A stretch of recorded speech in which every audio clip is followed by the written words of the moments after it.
Hello friends, myself Sarath బాబు advocate. భారతదేశం తన అణు విధానాన్ని ఐక్యరాజ్య సమితి వేదికగా తెలియజేసింది. ఐక్యరాజ్య సమితిలో భారతదేశం ప్రతినిధి ఈ విధంగా మాట్లాడారు.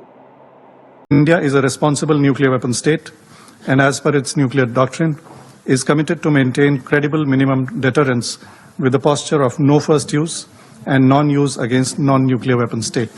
India has been advocating steps towards reducing the unacceptable risk of unintentional and accidental use of nuclear weapons.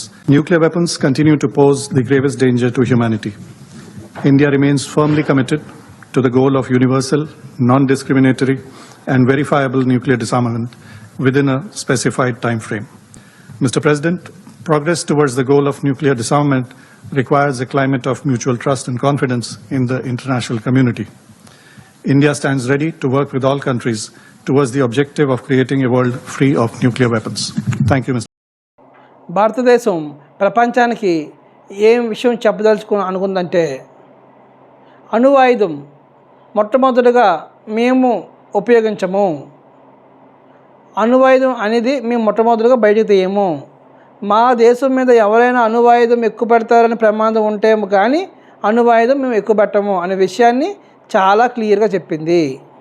అంతేకాకుండా అణువాయుధం లేని దేశాల మీద ఎటువంటి పరిస్థితుల్లో అణువాయుధం ఉపయోగించము, అణువాయుధం లేని దేశం మీద ఎటువంటి పరిస్థితుల్లో అణువాయుధం ఉపయోగించము అనే విషయాన్ని చాలా క్లియర్గా చెప్పింది.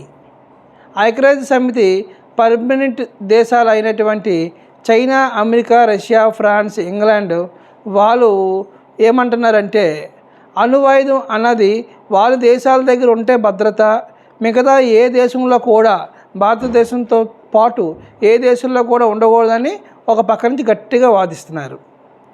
పోనీ అదే నిజమని చూసుకుంటే అమెరికా ఇప్పటికొచ్చి ఆల్రెడీ అణువాయుధం ఉపయోగించేసింది.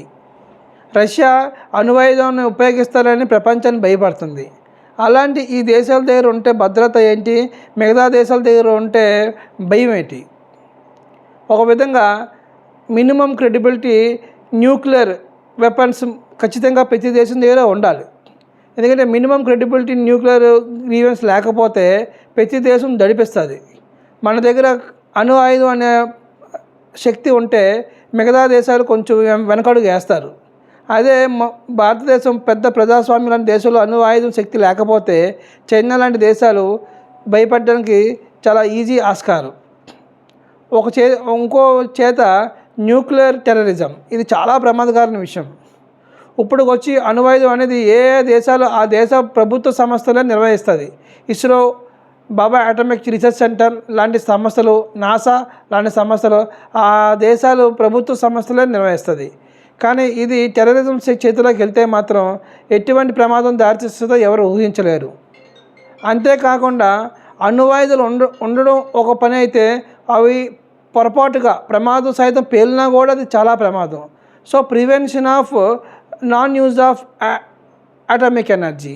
సో ఈ ప్రివెన్షన్ కూడా చాలా జాగ్రత్తగా మేము భద్రత తీసుకుంటున్నాం, దీని మీద చాలా జాగ్రత్త తీసుకుంటున్నాం అని భారతదేశం ఐక్యరాజ్య సమితికి చాలా క్లియర్గా చెప్పింది.